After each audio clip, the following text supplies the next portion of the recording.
శ్రీమాత్రే నమ. సద్గురు జ్యోతిషాలయం బ్రహ్మశ్రీ చంద్రమౌళి వెంకటేష్ శర్మ.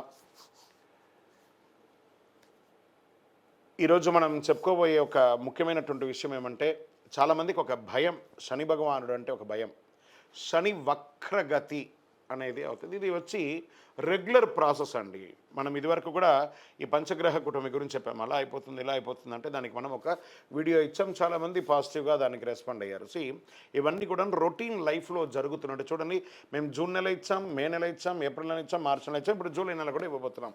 ఇదన్నీ రొటీన్. అలాగే శని కూడా తన యొక్క గమనంలో ఇదొక రొటీన్ జర్నీ అనమాట. శని వక్రగతి ఆ తిరోగమనాన్ని ఎలా చెప్తున్నా అంటే, జ్యోతిషాస్త్ర ప్రకారం కర్మ ప్రకారం ఫలితాలను ప్రసాదించేవాడు మరియు న్యాయాధిపతి అయినటువంటి వాడే శనేశ్వరుడు. శని ఈశ్వర శబ్దం కలిగిన వాడు. ఏ దేవుడికి కూడా ఈశ్వర శబ్దం రాలేదు, ఈయనకి మాత్రం శనేశ్వరుడు అని పేరు వచ్చింది. 2024లో కొన్ని రాసుల వారిపై ప్రత్యేక వరాలను కురిపిస్తున్నారు. కొన్ని రాసులకి అదృష్టాన్ని కలిగిస్తున్నారు, కొన్ని రాసులకి యాజ్ ఇట్ ఈస్ రొటీన్గా చేస్తున్నారు. అలాగే సంపదలో అపారమైనటువంటి పెరుగుదల ఉంటుంది ఈ యొక్క శని వక్రగతిలో. ఏ అదృష్ట రాశి వారికి దీనివల్ల ప్రయోజనం కలుగుతుందో తెలుసుకుందాం. మేషరాశి వారు, మీకు లాభశని, ఈయనకు వచ్చేసి లాభశని అని చెప్పచ్చు. మేషం వచ్చేసి లాభశని అని కూడా చెప్పచ్చు.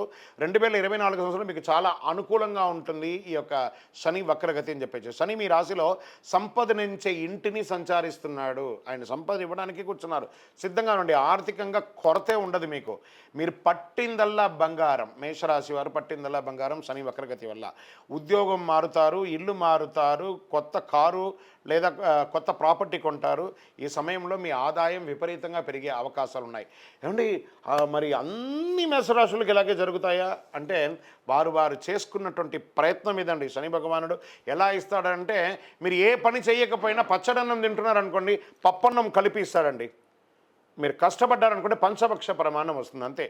చేస్తే చాలా వస్తాయి, చెయ్యకపోయినా ఒకటి యాడ్ ఆన్ చేసి ఇస్తాడు. ఇదే అక్కడ జరిగేది.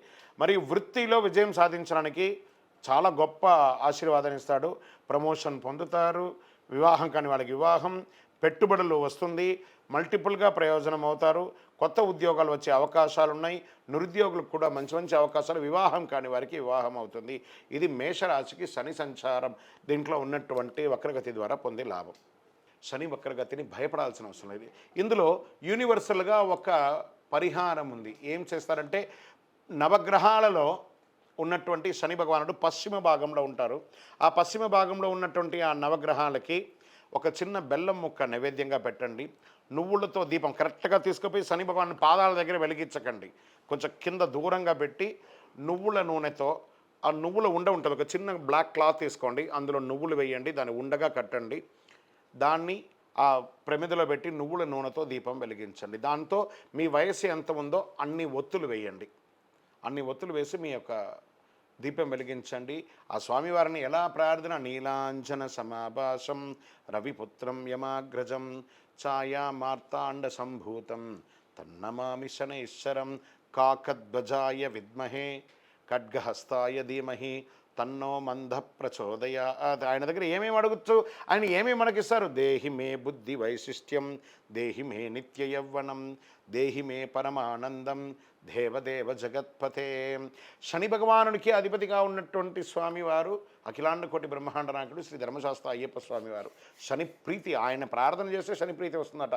అలాంటి అయ్యప్ప స్వామివారి 18 అవతారాల దేవాలయం మనం తిరుపతిలో నిర్మించాము. కపిల తీర్థానికి దగ్గరలో జీవకోన అనే ఒక ప్రాంతంలో జీవలింగేశ్వర స్వామివారి సన్నిధానంలోనే ఈ అయ్యప్ప స్వామివారి 18 అవతారాల దేవాలయాన్ని నిర్మించి ఉన్నాము ఆల్రెడీ. ఇంకనూ ఆ దేవాలయంలో 27 నక్షత్రాలకు 12 రాసులకు కూడా దేవాలయం నిర్మించబోతున్నాం. మీరు తిరుపతికి వచ్చినప్పుడు మన దేవాలయాన్ని దర్శనం చేసుకోండి. రైల్వే స్టేషన్ నుండి, బస్ స్టాండ్ నుండి ఒక 3 కిలోమీటర్ దూరంలోనే ఉంటుంది. మీరందరూ కూడా క్షేమంగా ఉండాలి. శని భగవానుడు చాలా మంచివారు, ఐశ్వర్యవంతుడు. శని భగవాను చూసి భయపడకండి. శని అనకండి, శని భగవానుడు శనైశ్వరుడు అనండి. అనుగ్రహం పొందుతారు. విజయోస్తు. వందే మాతరం, వందే మాతరం, వందే మాతరం.